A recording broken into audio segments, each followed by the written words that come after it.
Esta semana, Ricardo Araújo Pereira confessa-se mini por causa da Super Nanny.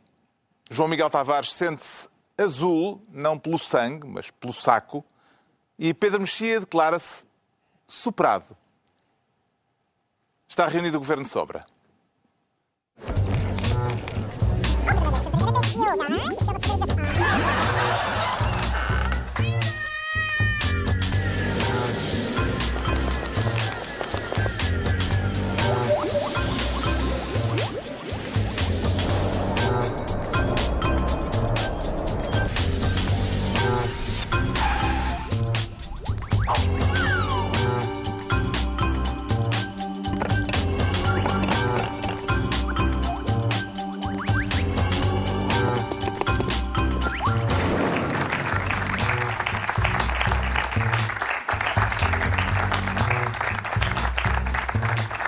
Ora viva, sejam bem-vindos. No final de uma semana em que assistimos à reabertura do ano judicial, a previsões económicas uma vez mais favoráveis ao Governo e a todos nós, porque à economia portuguesa, e aos desenvolvimentos da novela em torno do Monte Bio. Mas também à mudança de turno na liderança do maior partido da oposição. E é por aí que começamos com o Pedro Mexia a declarar-se ministro do enxofre. Acredita que Rui Rio será capaz de tirar o PSD do inferno onde tem estado metido desde que Costa chegou ao poder, Pedro Mexia? Não sei, mas aparentemente o primeiro indício foi, o que aconteceu foi, acabou, era paz, etc. Um senhor entrou, apertou a mão, foi-se embora e depois ele foi não sei onde. E portanto acabou tudo. O que tinha acontecido até agora ia acabar. Logo a primeira coisa que alguém diz dessa semana, a doutora Manuela Ferreira Leite, diz que o PSD, se for preciso, para tirar a esquerda, os partidos à esquerda do PS do poder, ou da área do poder, pode até vender a alma ao diabo, se for preciso. E, portanto, o diabo, Passos foi-se, mas o diabo ficou. Essa retórica, que é evidentemente muito diferente, está a falar de coisas diferentes, mas tendo em conta que essa não foi exatamente a intervenção mais feliz ou mais esclarecedora de Rui Rio. Exatamente o que é que ele disse, se ele disse que vai viabilizar um governo de PS, se é um bloco central, se é em caso de emergência nacional, não foi muito claro. O que foi claro foi que Rui Rio está a fazer contas para uma derrota eleitoral, isso pareceu bastante claro. E o diabo de que fala Manuela Ferreira Leite será o mesmo de que falava Passos Coelho, ou serão diabos diferentes? Pois não sei se há diferença. Há aquela coisa dos anjos em que há os diabos também há os diabos, também há diferença. Diabos. Sim. Pronto, então não sei qual é a diferença entre um diabo e o outro, mas o Mafarrico, o Belzebu, o Cornudo. A coisa não sei. Não estou a par. Também há classe. Mas o diabo na intervenção de Rui Rio foi ele ter levantado esta questão, porque esta questão de viabilizar um governo do PS. Primeiro, porque não se percebe porque é que ele fala disso neste momento. Se o que ele está a dizer é que o PSD... Pela razão que tu apontaste há pouco. Sim, mas ele dirá que não é por essa, não é? Ele dirá que não é por essa, que não é porque acha que o PSD vai perder. Então, por que razão é? Se é para dizer que, em caso de urgência, de calamidade nacional, o PSD está disposto a fazer um governo de unidade nacional, como já fez no passado, é óbvio que fará. Ele também disse que era para se demarcar daquilo que foi a atitude de António Costa quando não viabilizou um governo do PSD, tendo o PSD ganho as eleições. Mas isso não dá nenhum abalo ao António Costa, porque essa atitude, se o PSD tiver essa atitude, o que acontece é que isso já várias pessoas, aliás, eu tenho dito esta semana, eu tenho escrito, isso é canonização oficial, fica feita a doutrina oficial que o partido de poder em Portugal e o único partido de poder é o PS. E, portanto, de eleição para eleição... Dá para os dois lados. Dá para os quatro lados. O PS, para a esquerda e para a direita. Sim, o PS já esteve em governos com o apoio parlamentar... Já fez a espalhata, foi. De todos os partidos. E é o único, de facto, porque tem dois partidos à esquerda e dois à direita, é o único que pode fazer isso. Isso é uma coisa, isso já era sabido, nunca tinha feito à esquerda, agora fez à esquerda. Mas assumir ou presumir que o PS vai sempre ser o pivô e simplesmente as eleições se vai decidir com quem é que o PS se alia ou com quem é que o PS a quem é que o PS procura na Assembleia para ter apoio parlamentar, alimentar essa ideia para um líder do PSD cheio de energia, que estava a preparar isto há muito tempo, que é tudo aquilo que as pessoas dizem, metódico, não sei o quê. Não é uma estreia muito positiva. Em todo o caso, Rui Rio fez questão de lembrar esta semana que ainda não é líder, só será líder daqui por um mês, Sim, quando acontecer o Congresso. É de esperar, como escreve esta semana a revista Visão, um PREC no PSD? Não, eu acho que o líder parlamentar devia ter posto o lugar à disposição, porque claramente é muito esquisito que o líder parlamentar não esteja sincronizado com o novo líder, quer dizer, foi apoiante do PS, foi apoiante de Pedro Santana Lopes. Seria normal que pusesse... Ele argumenta com a independência da Assembleia da República e dos deputados. Nós é que nunca demos por ela até hoje. Pois é isso. Mas ela argumenta isso. Estamos a falar da Câmara dos Comuns. É verdade. Estamos a falar da Assembleia da República, não é verdade. E, portanto, a bancada passista do PSD não é uma bancada naturalmente muito favorável a Rio. E Rio vai ter que viver com um ano. O que acontece foi... O Jorge Coelho foi muito engraçado na quadratura do círculo. Disseram, então, mas como é que é isto? O líder vai ter uma bancada parlamentar que não o apoia, que disse mal dele e não sei o que mais. Ele disse, eu já vi muita coisa. Os maiores críticos, ele aparentemente estava a falar do tempo de Guterres, os maiores críticos, foi num instantinho, mudaram todos, alguns foram ministros e bons ministros. Portanto, acho que ele sabe alguma coisa sobre como é que funciona a vida. E quando o Rui Rio diz que temos de fazer isto tudo em unidade, mas sem hipocrisia, vê o acento tónico na palavra unidade ou na palavra hipocrisia? Eu acho que ele põe o acento tónico na palavra unidade, o que é pena, porque às vezes as melhores unidades são hipócritas. Quer dizer, é assim que se... Acha que devia haver unidade com hipocrisia? Devia haver, eu acho que sem hipocrisia é um bocado possível? difícil haver unidade. Sim. Então, metade...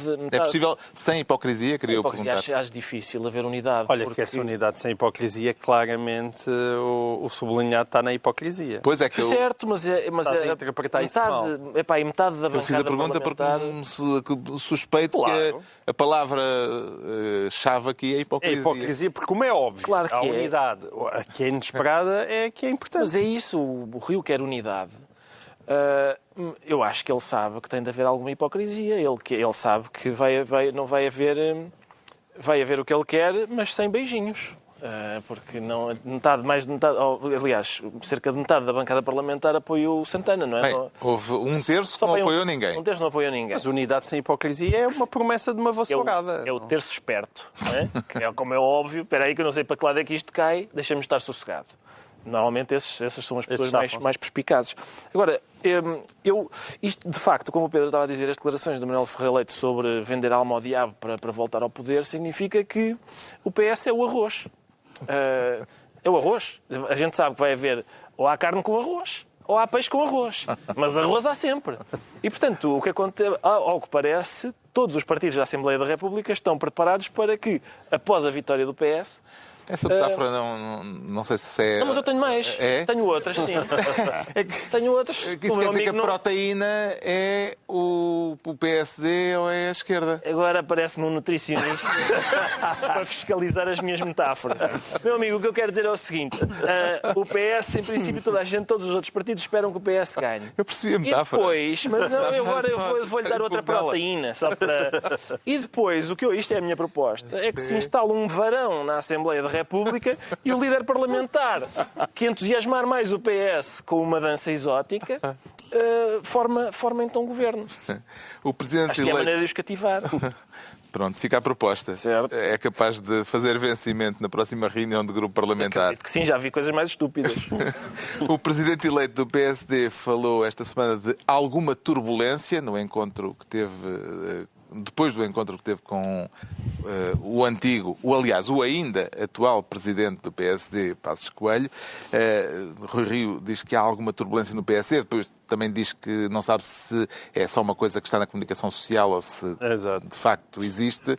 Nem a frase estava completa, se é essa menção. Mas, ao falar de alguma turbulência, estará a pedir aos militantes que regressem aos seus lugares, quietinhos, e que apertem os cintos de segurança, Exato. Ricardo?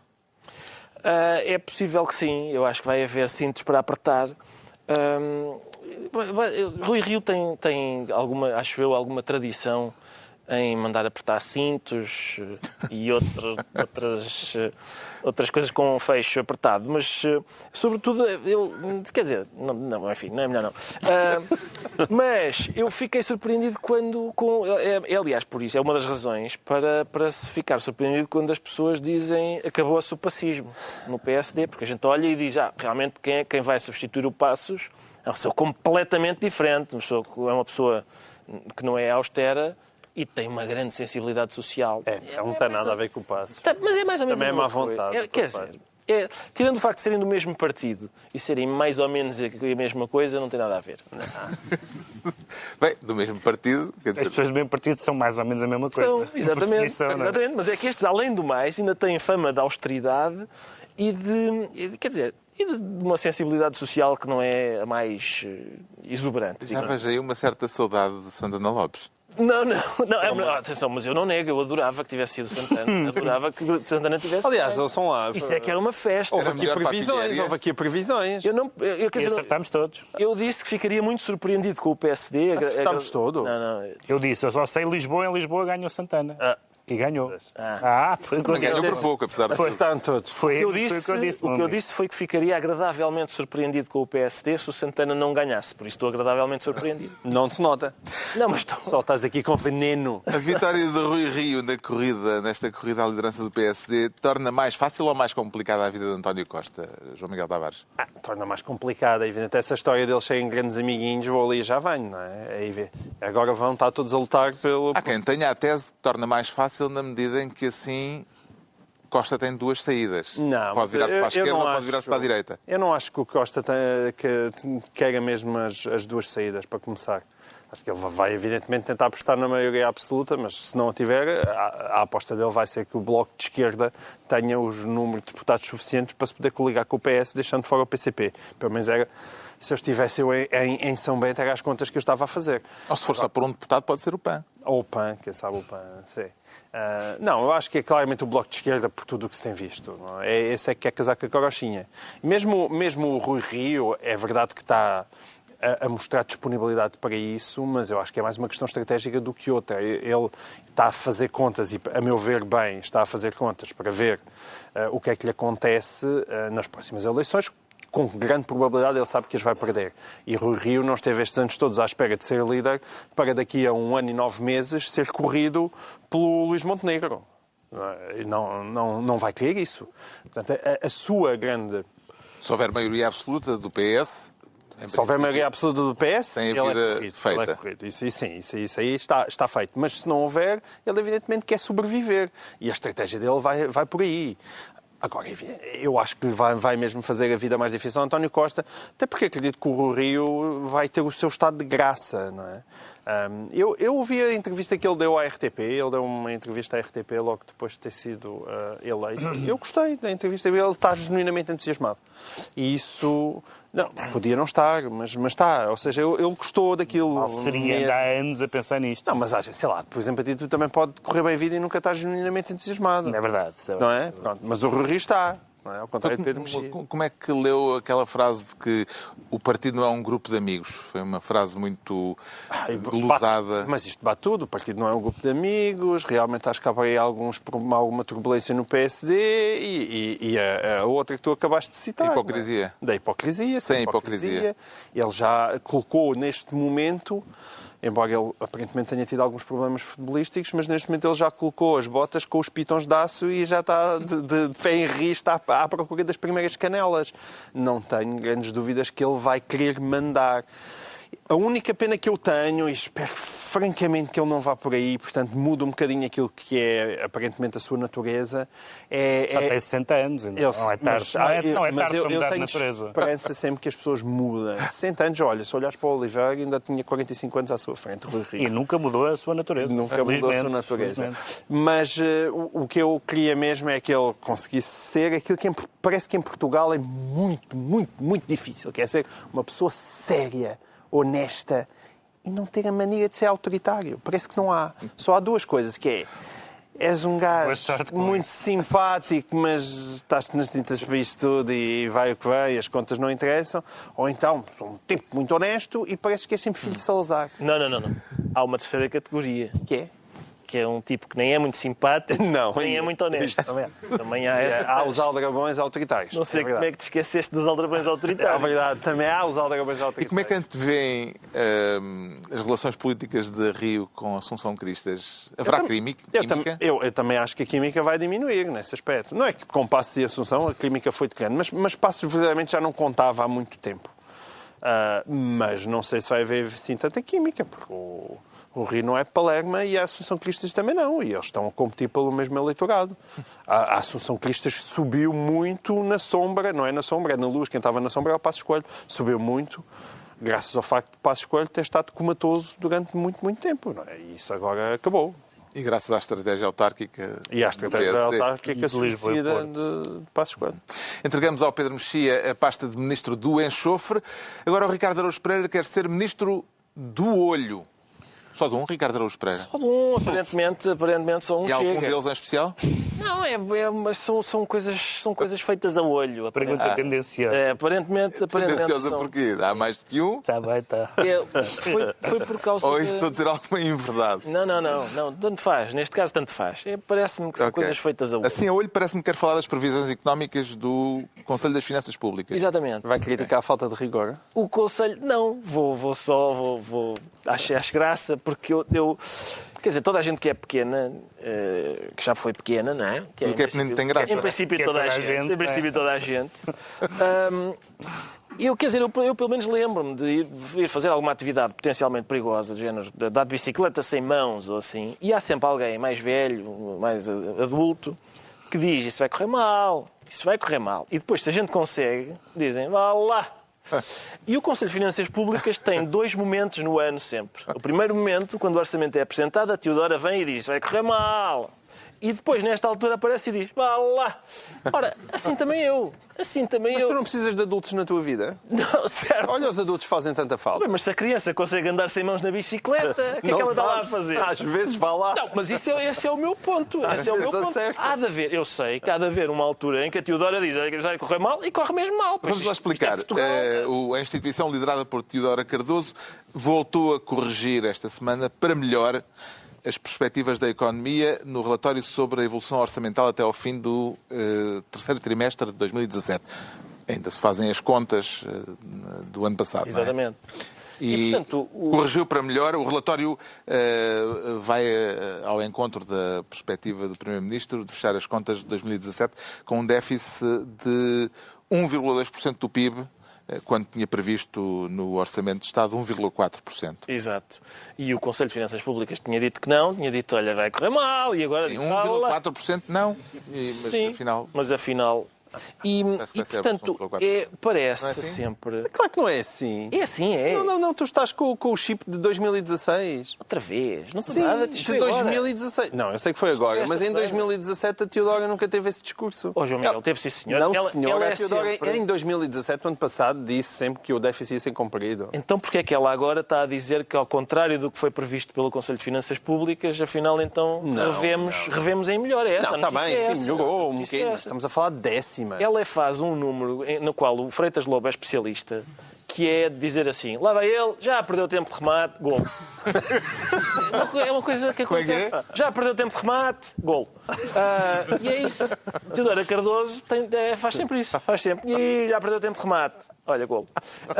E pronto, esta é a altura do gol. A minha dúvida é: aquilo não mete números, não é suposto haver contas e tal. O professor Adriano Moreira dizia uma coisa que era, ao que parece, na altura em que começou a haver cursos de economia, havia algo que parece um professor de Direito que dizia essas coisas que eles ensinam ali para baixo, uns cursos de ciências ocultas, e a gente vê estas previsões e não sei o quê, e revisões e tal, e eu só não tenho a simpatia pela ideia de ciências ocultas porque os bruxos às vezes acertam.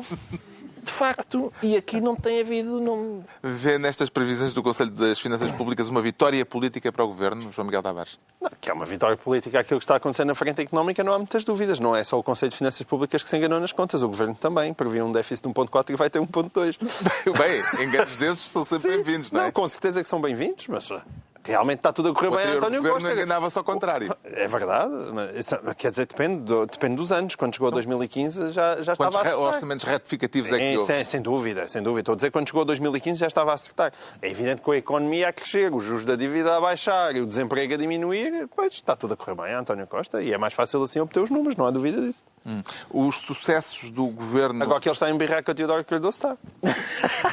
E devias respeitá-la que ele tem idade para ser tua avó. Então, mas eu faltei a respeito à senhora alguma vez.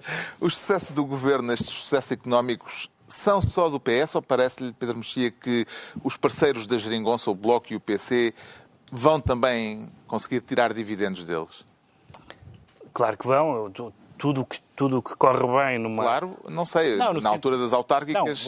Não sei se vão tirar dividendos, mas vão reclamar dividendos. Reclamar.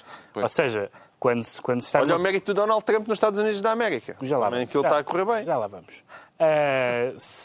Quando há um governo de coligação ou um governo apoiado por uma maioria no Parlamento, tudo o que corre bem é reivindicado porque lá está. Mas é óbvio, mesmo que não tenha tido nenhuma. Por isso é que a minha pergunta não era se vão reivindicar, é se vão conseguir tirar dividendos disso. É difícil por uma razão, porque entre as pessoas que dizem que correu bem está a Europa. A Europa, por exemplo, tem parabenizado o governo por ter corrido bem. Ora, parabéns vindos da Europa, das instituições europeias, para o PC e para o Partido Comunista não são uma boa notícia. Para o Partido Comunista e pela Bloco não são uma boa notícia. Não é? Portanto, eles talvez gostassem que as coisas estivessem a correr bem sem que aquelas pessoas dissessem que estão a correr bem. Porque o que a Europa faz é, sim senhor, isto resultou porque estão a seguir o que nós vos mandamos. O que eles querem é, isso só pode correr bem se nos afastarmos do que a Europa manda. E, portanto, isto aqui não bate certo. Alguém está a tirar dividendos falsamente, porque não é possível dizer isto correu muito bem porque o governo seguiu quer as diretivas da sua esquerda, quer as diretivas da União Europeia. Não pode ser. Uma das coisas é falsa. À esquerda diz-se que está a correr bem porque foi revertida a política do anterior governo. Com certeza, isso é óbvio. Mas essa é só a primeira parte. Essa é a primeira parte. E a parte que foi mais conseguida e a parte, em grande medida, que explica o sucesso do governo. A verdade é que as pessoas estão contentes porque recuperaram o rendimento. Isso é normalíssimo que estejam contentes e isso teve um efeito incrível. Isso e a questão dos sindicatos explica o sucesso do governo. Mas como é que é possível que o Centeno seja líder do Eurogrupo, que é pouco menos que uma espécie de diabo justamente para o PC e para o Bloco? Não é possível que eles vejam com bons olhos isso. E, portanto, a Europa também reclama dividendos. A Europa diz, muito bem, bons alunos que foram. Todos querem ser pai da criança, não é? E portanto, exatamente, mas quando toda a gente quer ser pai da criança, vai ter que fazer um teste de paternidade em algum momento para saber quem é mesmo. Não pode ter genes de toda a gente. Não pode ter genes de toda a gente. E isso vai-se ver nas eleições. Talvez. O Ricardo Araújo Pereira fica então ministro do olho. É a altura de o João Miguel Tavares se tornar ministro do déjà vu. E o que é que há para tutelar nessa pasta? Há para tutelar déjà vus. Daqueles déjà vus que nos... Déjà vus? Tu te lixas para o francês, não é? Estás por rifando. Déjà vus que O moderador e bem disse. Déjà vu. Tu vens à bruta e é vu. Déjà vus daqueles que causam um arrepio. Déjà vu é já vocês. Já vocês. Já vocês. Moderador do programa. Não, e já vocês, já vocês, qualquer dia nós, isso não há grande dúvida. Isto é tudo para falar do Montepio. Pronto, em que aspecto é que... O déjà vu? Sim, é que o folhetim do Montepio parece um déjà vu. Não é só a mim. Eu até ouvi, eu ontem estava a ver televisão e estava num canal concorrente, peço desculpa, estava o José Gomes Ferreira a explicar o que se passa no Montepio e ele de repente sai-se com esta frase. Bom, atenção, o problema é na mutualista. O banco está seguro. E eu, oh meu Deus, onde é que eu já ouvi isto? Este um arrepiozinho, não é? E de repente... Da última vez que ele disse isso... Exato. O problema não é no GES. Não, o problema não é no BES, é no GES. E nós ouvimos isso tudo que era comentador, tudo que era especialista em economia. Tudo que era Presidente da República. Tudo que era Presidente da República. Não, é o GES. O BES está seguro, Bom, e foi isto tudo que nós ouvimos. O que é que nós ouvimos mais? Não ouvimos só isto, por isso os déjà vus continuam.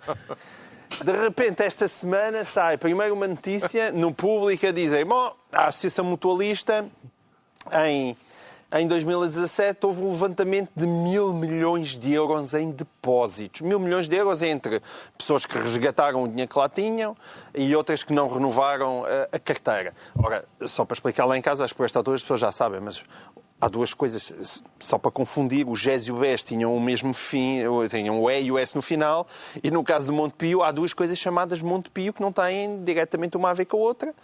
A Associação Mutualista, que são os tais 650 mil associados, e depois há o banco, que é o Montepio Geral, que é propriedade da Associação Mutualista. Mas repara que é que chamam-se os dois Montepio? E assim é mais fácil. Geral. Assim é mais fácil porque há um que está mal, é o outro. É o outro. Podem dizer sempre que é o outro. E então o que é que se passa? Notícia na Associação Mutualista, 1.000 milhões que voaram, e de repente a Associação Mutualista, curiosamente, parece que em 2017 tem que captar 970 milhões de euros. Porquê é que será? E como é que vai captar? Vendendo produto da Associação Mutualista nos balcões do Montepio Geral. E onde é que nós já vimos isto? Não é? Se calhar tu até podes falar, o Ricardo até pode falar disto com mais propriedade. Não é? Não, tudo produtos seguríssimos e que não há dúvida, inabaláveis e que nunca acontecerá nada. E é disto que nós estamos a falar. E é espantoso que há quase um ano, eu lembro que o Banco de Portugal disse: não, isto realmente é esta confusão entre duas instituições que têm o mesmo nome, isto tem que acabar. Por favor, alguma delas que mude, que se possa chamar Barnabé, em vez de chamar Montepio Geral. Mas até hoje estamos à espera. O Banco de Portugal tinha dado um mês para isso mudar, em março de 2017. E nós continuamos a olhar para aqui, as notícias que saem. Houve outra que era que o Montepio achava que essa coisa essa informação que a Santa Casa estava a pedir, que estava a pedir informação a mais que não se justificava, Sim. porque quem quer comprar 10% não tem que estar a pedir uma due diligence, que é basicamente investigar as contas todas do outro lado, porque 10% não justificam isso. E eu não consigo perceber como é que isto continua.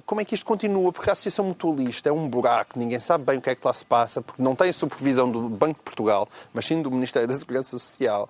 E continua a achar que a Santa Casa pode lá enfiar 200 milhões. Mas ao mesmo tempo isto tem que ser tratado com pinças, porque se o castelo desabar, vai tudo abaixo, não é?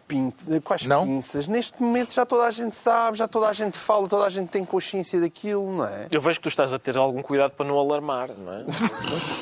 Mas não é alarmar, atenção. Eu não acho que a Associação Mutualista ou o Montepio Geral caiam amanhã. Não acho mesmo. Já para a semana? Não. Nem para a semana. Acho simplesmente que continuem, arranjem outra maneira de injetar lá dinheiro. O Estado que arranjou outra maneira de injetar lá dinheiro, mas com o dinheiro da Santa Casa da Misericórdia que não, por amor de Deus. Ocorreu-lhe algum plano milagroso para salvar o Montepio, Ricardo Araújo Pereira? Carlos, quer dizer, depois da Santa Casa não há muito mais hipóteses. Há a sopa dos pobres, talvez. Isso é uma das coisas que me faz mais confusão, é como é que ainda nenhuma instituição de crédito está a tirar uma sopa de agrião das mãos de um sem-abrigo. Eu não percebo isso ainda. É mais ou menos isso. Em princípio é porque a sopa de agrião não vale grande coisa, mas talvez aquelas... O recipiente, bem boa, a tigela... quentinha. Não, boa isso não há dúvida. Mas não se pode fazer grande coisa com... Programas tonteantes. Talvez sacar a Os malga... méritos da sopa de agrião. Talvez sacar a malga e revender. E os sem-abrigo que comam da concha, diretamente da panela. Esta semana, ouvido a este respeito no Parlamento, o Ministro Vieira da Silva garantiu que o Governo não empurrou a Santa Casa para o Montepio, que se limitou a fazer uma sugestão que foi bem aceita pelo então Provedor Santana Lopes. Em que medida é que vê nisto um interesse político por parte do Governo, Pedro Mexia? Gostava muito de saber, porque o próprio António Costa disse no Parlamento: não fui eu, mas gostava de ter sido eu a ter essa ideia. Ora, a ideia é muito má. A ideia é muito má. Pelo contrário, aqui não há pai da criança. Exatamente. Por uma razão. Na verdade, o Ministro que veio dizer foi... Argumentou e bem com a natureza da instituição, dizendo que não é assim tão estranho a Santa Casa investir na Associação Mutualista, pelas razões que foi explicando e que faz algum sentido. Só que se esqueceu de toda a outra parte. Caráter social de Montepio. Só que se esqueceu toda a outra parte, que é a parte do risco. E o risco, que a gente já sabe qual é, já há os alertas públicos sobre isso, e depois há este extraordinário que nós vimos esta semana, que é o investidor diz: quanto a informação não damos, não damos. Este negócio é um negócio perfeitamente seguro, não há problema nenhum, não dizemos nada sobre ele. E isto, se todos os alarmes não tivessem tocado já, meu Deus... Tocavam com isso. Porquê que toda a gente quer reivindicar esta ideia? A Associação Mutualista negou, de qualquer forma, isso, ou seja, disse que deu alguma informação e que essa história estava... Não, mas só para dar o outro lado. Mas formulou esta resposta primeiro. Não é? Segunda notícia do público. Pronto. O João Miguel Tavares fica assim, então, ministro do Already Seen. E estão entregues as pastas ministeriais por ele esta é tão semana. poliglota. Agora em espanhol. Em espanhol? Não, Bom, recordo que quem quiser vir fazer-nos companhia aqui em direto num dos próximos serões de sexta à noite... Serões de sexta à noite. Serões de sexta-feira. Claro que são serões à noite. Pode inscrever-se para isso Só falta no site da TVI. Experimental. Só falta dizer isto. Emissão pirata. Pronto. São coisas que acontecem. Agora, o Ricardo Araújo Pereira sente-se mini. Mini. E como é que encolheu? Foi por comparação com a Super Nanny, eu descobri que era uma mini nanny, que os meus métodos educativos não têm aquele mérito. Queres falar da polémica em torno do novo programa da SIC, que começou no domingo passado, O Super Nanny. Super Nanny, Exatamente. e que levantou uma onda de críticas e uma onda de protestos. Sim, críticas injustificadas. Da ordem dos psicólogos. Injustificadas? Injustificadas. Da ordem dos psicólogos, da Comissão Nacional da Proteção de Direitos das Crianças e Jovens. Faça-nos lá o resumo do programa, para quem não viu, Programa... para percebermos o que está em causa. Carlos, portanto, o programa há uma criança que é problemática, que a mãe não consegue, digamos, educar convenientemente, e a Super Nanny chega, que não tem uma capa nem uma mascarilha, isso... Mas tem um mini. Tem um mini. Não Bem, ela chega de mini. A Super Nanny vai lá Feito e pintagola. assiste a algumas coisas do dia-a-dia e gera-se um ambiente propício à educação, que é, num lar de uma pessoa, a ver uma desconhecida, um homem com uma câmara ao ombro e que ambas seguem a mãe e a filha para a casa de banho para tomar banho, para o quarto para deitar, etc. E eu acho que, de facto, a melhor maneira de educar parece... Estamos a falar de crianças expostas em prime time Exato. na televisão. Eu acho que a melhor maneira de educar sempre foi à frente de toda a gente. O efeito pedagógico de um bom enxovalho público, quer dizer, é conhecido. Quantas pessoas não dizem, a minha mãe fez de mim um homem daquela vez que, no Rocio, chamou várias pessoas para verem quando ela me pousava sobre os joelhos e me batia no rabo. A minha avó tinha um método diferente e é por isso que eu saí tão mal. Era, se eu fazia alguma coisa, sei lá, no supermercado, ela dizia-me baixinho, espera lá que a gente em casa conversa. E, portanto, era uma... E cumpria a promessa? Cumpria. Cumpria, sim, senhor. Ela e o seu chinelo cumpriam a promessa. Mas era um método completamente diferente, antiquado. Este, em que a gente tem ali... Lá está, é outro método. Mesmo dentro do próprio programa, há discussão pedagógica, e isso acho que faz falta. Há discussão pedagógica sobre métodos educativos. Porque, por exemplo, a Super Nanny propõe pôr a criança num banquinho, o banquinho do castigo, ou o que é, mas depois chamada a comentar, a avó da criança, que está um bocadinho cansada, diz isto para mim era uma palmada. Era uma palmada. Discutem qual a terapia para o caso em apreço. Exato. E optaram pela do banquinho, que eu acho menos eficaz, tendo em conta a minha experiência pessoal. A Comissão de Proteção de Crianças e Jovens de Loures ordenou à SIC a retirada, num prazo de 48 horas, de todas as imagens referentes ao primeiro episódio do programa. Sim. E estão a tentar proibir a emissão do segundo. Exato. Aliás, há famílias, as famílias das crianças que aparecerão no segundo programa, diz o Jornal de Notícias, já reconsideraram essa ideia. Claro. E querem retirar à SIC a autorização de exibir o programa. Exibir, sim. Há aqui uma coisa curiosa. Isso é bom para as audiências, não é? Deve ser, acredito que eu sim. ouvi dizer se achas que aquilo deve ser proibido ou não. Eu acho que sim. Achas que é? Acho que são crianças. Uma vez que são crianças. Eu acho que esta questão da... Aí, em princípio, uma vez que são crianças, é de facto proteger quem é frágil. Crianças são frágeis. Ora... Mas os pais consentiram. Pois consentiram. E mal. Há muitos pais, aliás, ainda no outro dia saiu uma sentença do tribunal com a qual eu concordo, que proibia um pai ou mãe, já não sei o que era, de partilhar fotografias dos filhos no Facebook. Eu acho muito bem. Os filhos não são propriedade dos pais.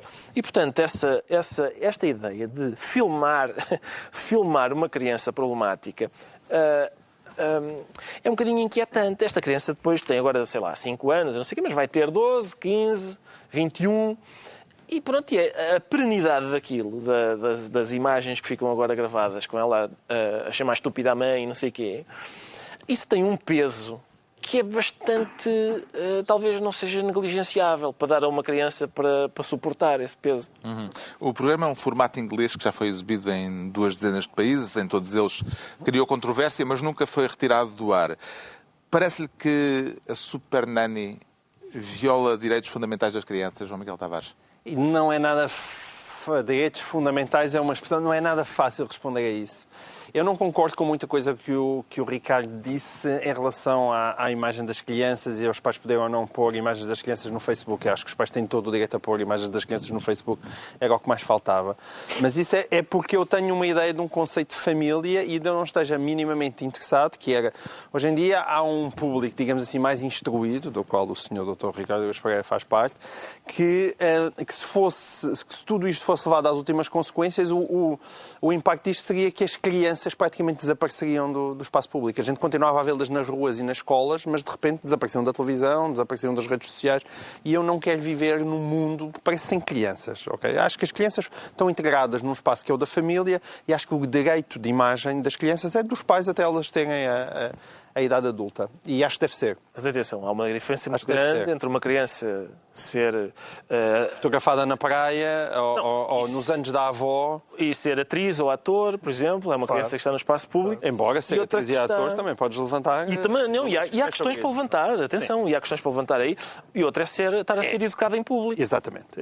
Atenção, eu não estou a querer defender o programa. Eu até gostava de defender o programa, mas depois eu fui ver o programa por obrigação. E é indefensável. Mas porquê que gostava? Só para chatear.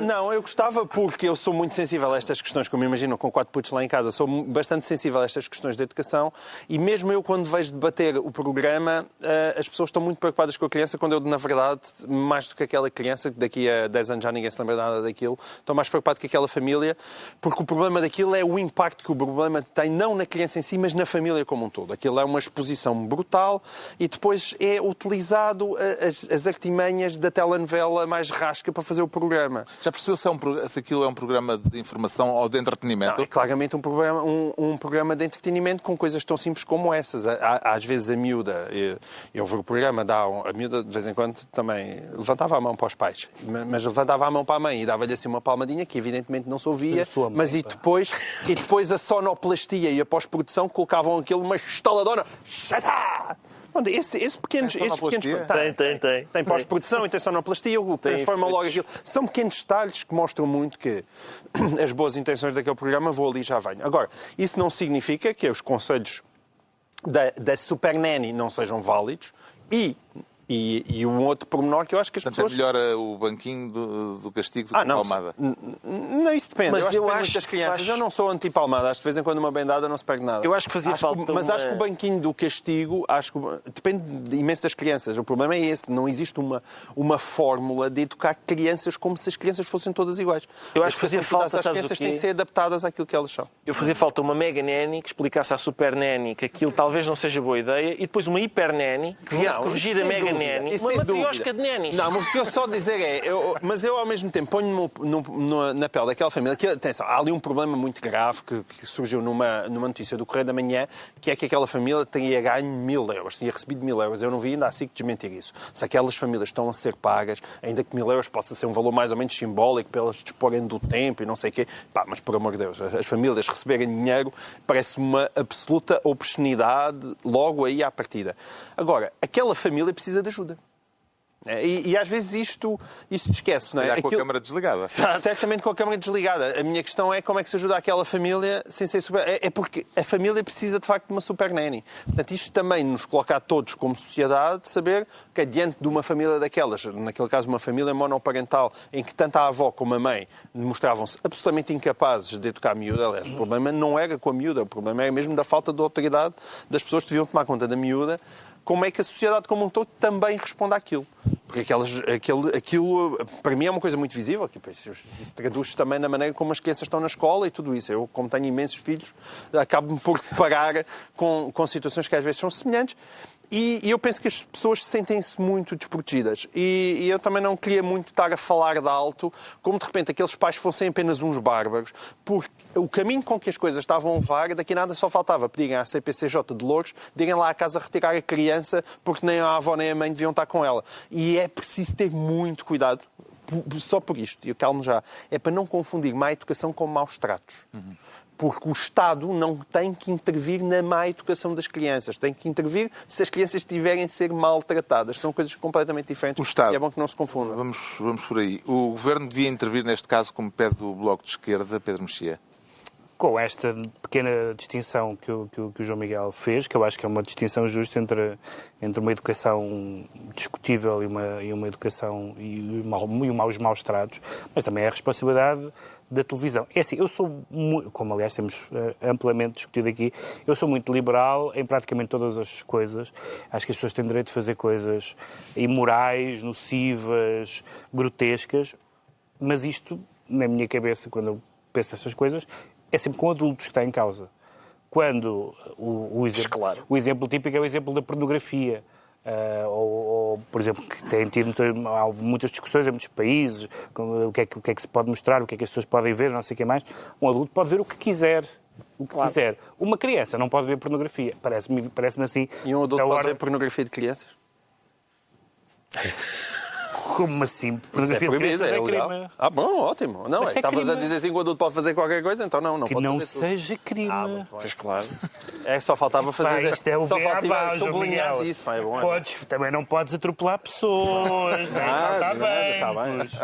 Bom, mas... E a atropelar pessoas que estejam a fazer pornografia. Se forem adultos... O problema é que quando apareceram os reality shows há uns anos, já em Portugal há 18 anos, não foi? Foi em 2000. Sei, há muito. Houve alguém que escreveu que... Foi com o Big Brother. Foi com o Big Brother. Isto só acabará quando virmos uma execução e defecação. Acho que nenhuma das coisas... Não sei se defecação já aconteceu, não sigo as não casas. Acompanhas. Não sei. Mas execução ainda não houve. E, portanto, estamos a falar num clima todo. Por exemplo, essa ideia da exposição. Chega a ter graça falar em exposição em 2018, com o clima em que nós vivemos. Agora, a exposição dos adultos, por mais criticável ou censurável, ou seja o que for que seja, é dos adultos, é com eles. É. Se as pessoas querem pôr toda a sua vida online ou quiserem pôr as suas fotografias embaraçosas, têm todo o direito disso. As crianças não são adereços, não são, embora os pais...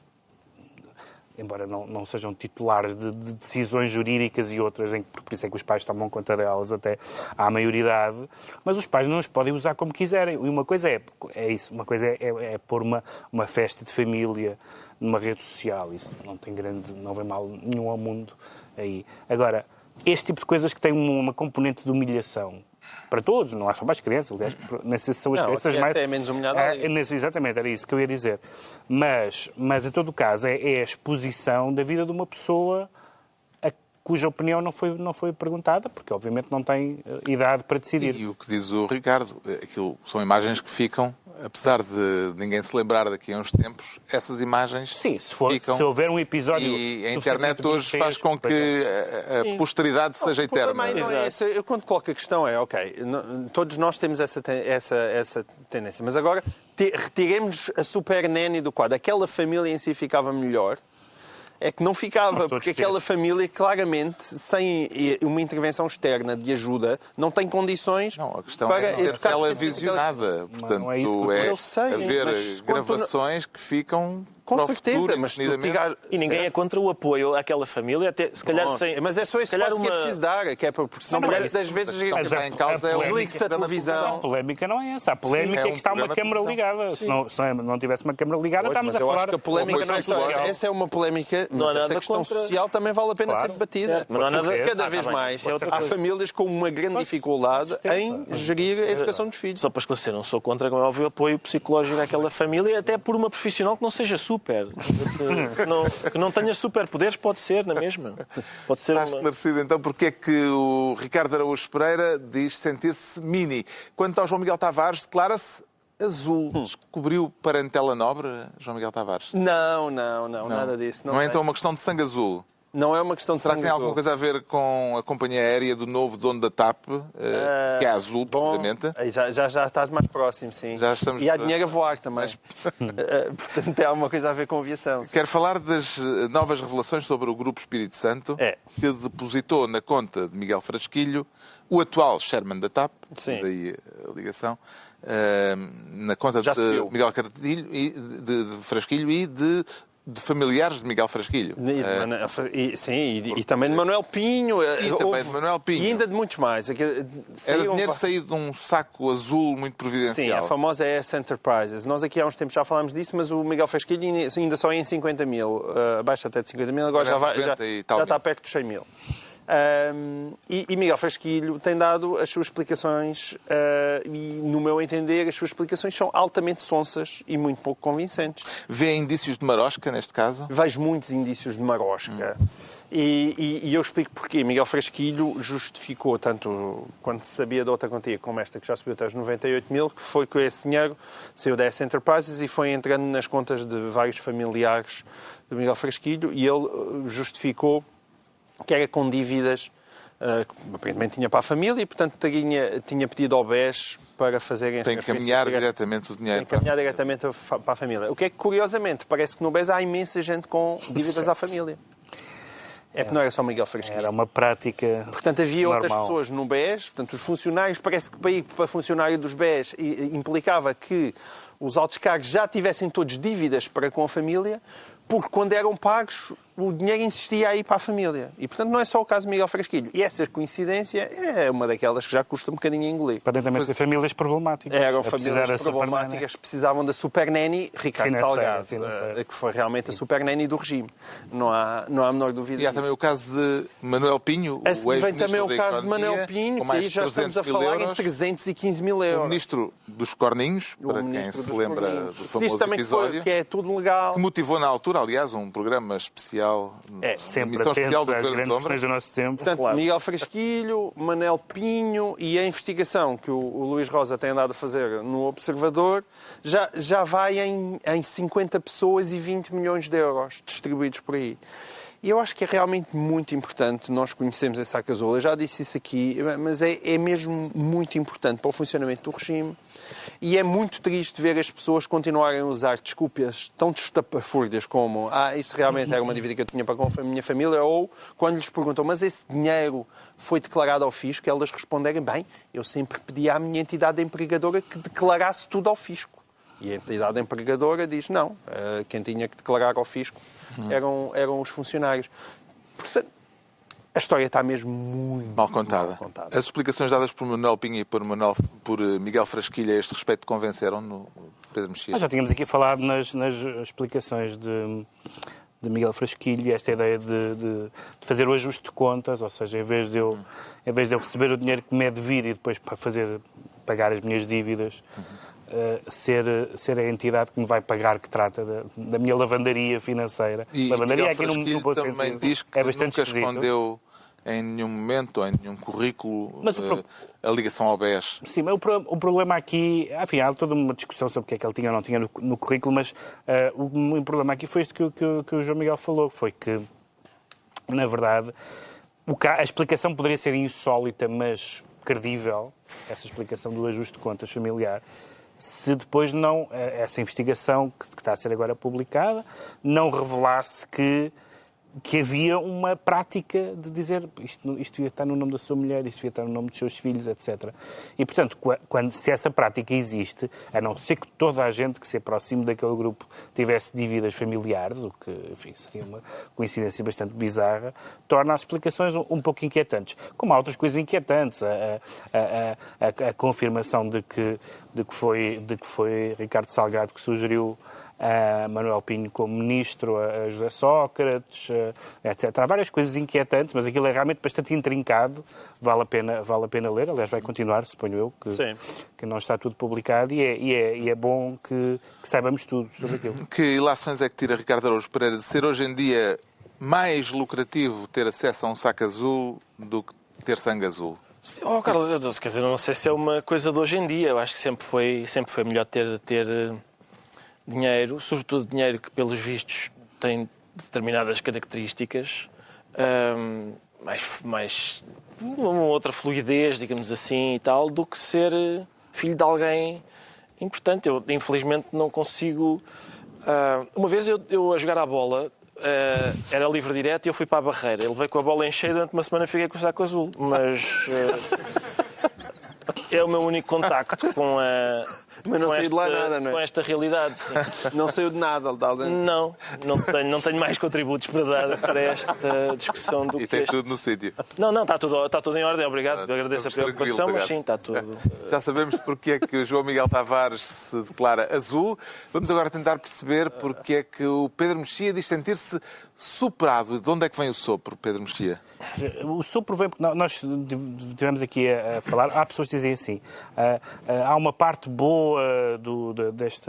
deste movimento todo que se gerou em relação, na sequência do caso Weinstein e das revelações, há uma parte boa e uma parte má. Me Too. Sim, há uma parte boa e uma parte má. E eu acho que essa é uma formação infeliz. O que aconteceu foi bom, ou seja, o que aconteceu em si mesmo foi bom, a revelação daqueles abusos que estavam a ser escondidos há muitos anos e que era um segredo aparentemente conhecido no meio de Hollywood e depois resvalou para outros meios, jornalísticos, intelectuais, etc., políticos, etc. Portanto, isso é bom, ponto. Não vale a pena apresentar depois Agora, o que há é deslizes desse caso para outras áreas, e eu já aqui falei, aliás, já todos falámos, de alguma maneira, de o deslize para uma vigilância, já não da vida dos artistas, que são cidadãos que devem cumprir a lei, para as obras que os artistas fazem. E no caso quero falar da proposta de uma historiadora francesa é um dos meus filmes favoritos. Para que se releia a história da literatura e da arte em geral, justamente à luz da consequência do... Houve uma senhora, uma académica, que escreveu no Libération, falando num filme que eu gosto muito, que é um dos filmes que eu mais gosto, que se chama Blow Up, e daí o sopro, embora o blow tenha a ver não com soprar, mas com aumentar uma fotografia, com a técnica de aumentar fotografias, e é um filme do Antonioni, dos anos 60, muito conhecido, sobre a movida de Londres nos anos 60, e depois outras coisas também. E ela diz, fui rever agora este filme, por causa de um blog, ou coisa do género, e fiquei estarrecida como é que nós podemos considerar isto uma obra-prima quando isto é um filme que tem uma violação e é uma promoção da violação. Bom, há muitas coisas erradas nesta frase. Uma delas é que, como várias pessoas lembraram, frame by frame, é que não há nenhuma violação no filme.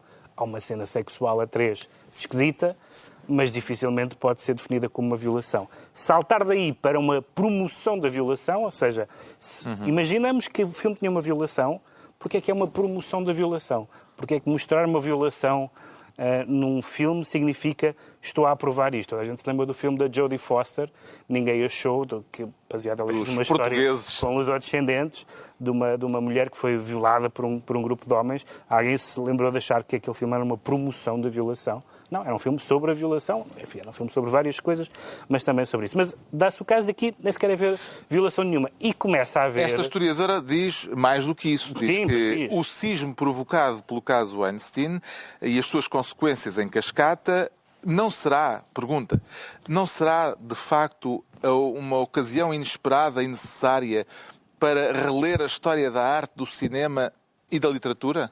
Eu acho que não se deve parar porque nós temos suficientes informações biográficas para tomar decisões e não é só Polanski, não é só até o Antonioni, é Hitchcock, é para ir à vida. Basta ler algumas coisas sobre o que se passou nas filmagens dos Pássaros, por exemplo, e Hitchcock é para ir à vida. Bergman? Chaplin, por favor, não leiam biografias do Chaplin, porque vão morrer todos. Se acham que o Chaplin tinha comportamentos aceitáveis por estes padrões, o Charlot acabou. Nunca mais ninguém vê Charlot. E, portanto, onde é que paramos? É que isto já não é uma coisa a Arcebispo de Braga, porque nem estou a ver o Dom Jorge Ortiga a portar-se assim. Isto é uma coisa absurda de contaminação das obras pela personalidade biográfica dos autores. O Woody Allen ele é muito complicado, não sei se ele é inocente ou culpado, não tenho razão nenhuma para acreditar nem não acreditar nele. Mas não é isso que está em... Os filmes são outra coisa.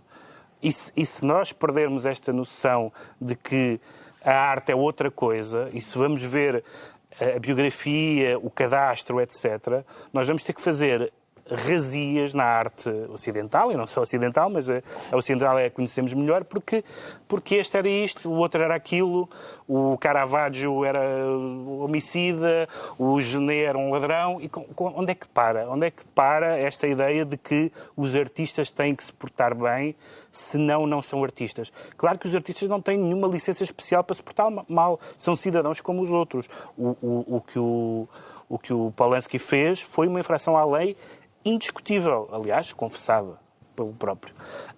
Agora, isso não põe em causa os filmes dele, porque senão não paramos e senão chegamos a um ponto em que dizemos eu gostei deste filme, mas primeiro vou ler uma coisa sobre a biografia deste autor para ver se posso gostar. Ou se realmente ele e a mulher se dão bem. Tens que ser só podes ler os diários da Madre Teresa de Calcutá.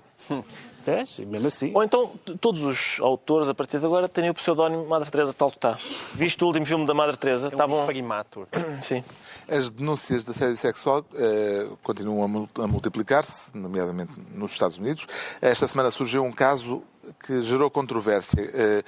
Brevemente, João Miguel Tavares, quer explicar o que tornou o comediante Aziz Ansari, a estrela da série televisiva Master of None, o protagonista da semana? Tem que ser telegráfico. É porque ele teve um one night stand com uma senhora fotógrafa alegadamente chamada Grace, é um nome fictício, e essa senhora Grace continua anónima. Continua anónima depois de o ter visto nos Globos de Ouro, onde ele foi premiado com um pin do Time's Up, que é um pin amigo do movimento Me Too, de solidariedade para com as mulheres. Ela decidiu contar esse one night stand. E, felizmente, eu acho que há muita gente com olhos abertos e, de repente, vai ler aquele texto de alegada denúncia de assédio sexual e percebe que aquilo de assédio sexual não tem nada, foi simplesmente uma noite infeliz, de mau sexo, e onde a senhora, sentimentalmente, ficou frustrada. E o senhor Aziz tinha algumas práticas que ela não apreciou, mas nada daquilo é uma descrição de assédio sexual. E, portanto, é muito importante, mas fundamental, não começar a confundir assédio sexual com mau sexo. São duas coisas muito diferentes. As duas podem ser infelizes, mas uma é um crime e a outra é um azar. Não é igual.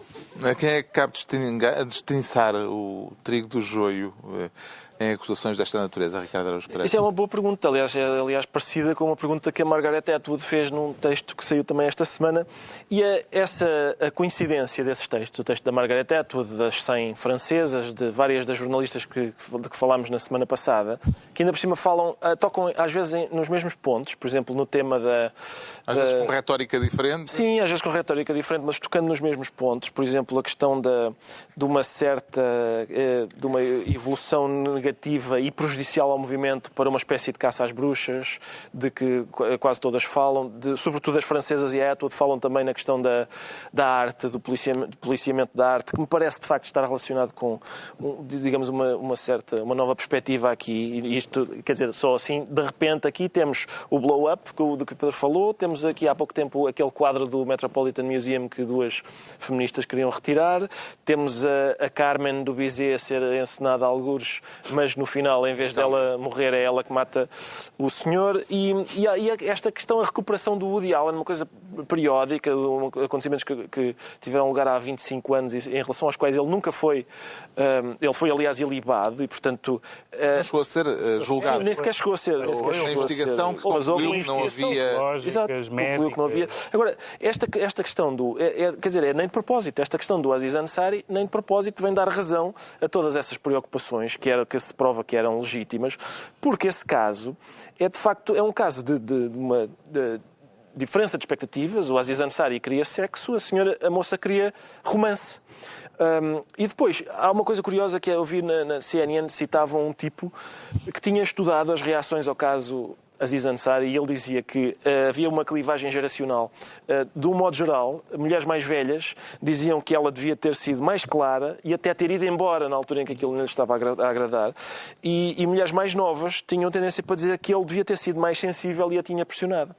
O que é curioso é que eu acho que ambas têm razão. Quer as senhoras mais velhas, quer as senhoras mais novas têm razão. Aconteceu isso tudo. A mulher que participou naquele encontro devia ter sido mais clara, devia ter ido embora quando as coisas não lhe agradaram, e ele, de facto, também é um amante, digamos, egoísta e bruto. Agora, há dois problemas aqui, que é, primeiro, isto não tem nada a ver com o Me Too. O Me Too é outra coisa, é sobre vítimas de crimes sexuais. E isto não é de todo um crime sexual. E a questão disto ser um tema de debate planetário, nós estamos aqui em que é luz de baixo a falar deste desgraçado que saiu à noite com uma rapariga nos Estados Unidos, parece-me uma coisa não só desproporcionada, como até prejudicial, porque a partir do momento em que tudo é um escândalo, nada é um escândalo. Se todos os homens são criminosos, nenhum homem é criminoso. E, portanto,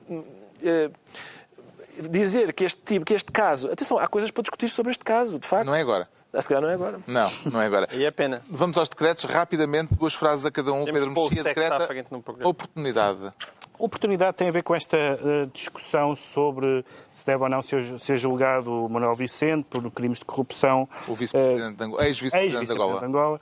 Corrupção, branqueamento de capitais e falsificação de documentos. E uma das intervenções menos úteis sobre esta matéria foi a do ex-bastonário Marinho Pinto, que disse que uma coisa é o princípio da legalidade, outra coisa é o princípio da oportunidade política. E que, portanto, não seria oportuno, que é uma palavra, eu percebo a oportunidade noutros contextos, utilizar na justiça, acentuar a oportunidade política para evitar que um ex-presidente seja julgado, ainda por cima porque, como disse a Procuradora-Geral da República, nesta coisa da justiça angolana versus justiça portuguesa, ou há reciprocidade ou não há. E, de facto, a Angola não pode acusar Portugal... O respeito recíproco. O respeito recíproco. A Angola não pode dizer que não é respeitada quando a Angola também não respeita a justiça portuguesa. O João Miguel Tavares decreta parabéns a você. Exatamente, porque este sábado, então, Donald Trump faz um ano na Casa Branca e eu achei que o Governo Sombra queria lhe mandar um beijinho de parabéns. E um ano de idade também, não é? Um ano de idade, sim. Faz um ano de idade.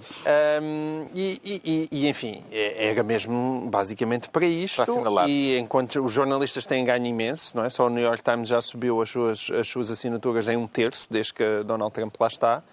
Mas eu continuo a achar que ainda ninguém conseguiu perceber bem Trump, provavelmente nem o próprio. Mas foi um ano divertido. Se houver alguma coisa para perceber. E então, foi um ano divertido. Atenção, o Ricardo Araújo Pereira decreta assim não, jovens. Assim não, jovens, e temos de acabar, pelo que vou ser rápido. Portanto, o que aconteceu foi que esta semana apareceu uma notícia segundo a qual houve o ano passado 68 intoxicações por ingestão de cápsulas de detergente. Há jovens que estão a meter no bucho aquela cápsula que se mete na máquina de lavar roupa. E perante isto eu digo assim, não, jovens. O INEM lançou, aliás, uma campanha que diz: comer cápsulas é estúpido, come bolachas. Que é uma campanha que faz sentido, exceto nas cantinas dos hospitais, onde bolachas são tão proibidas como cápsulas de detergente. E eu acho realmente que esta geração está perdida. Nós, no meu tempo, a gente drogava-se. Isto não é? E é assim que se conclui mais uma emissão do Governo Sombra. De 2 a 8 dias, à hora habitual. Novo Governo Sombra, Pedro Mexia, João Miguel Tavares e Ricardo Araújo Pereira.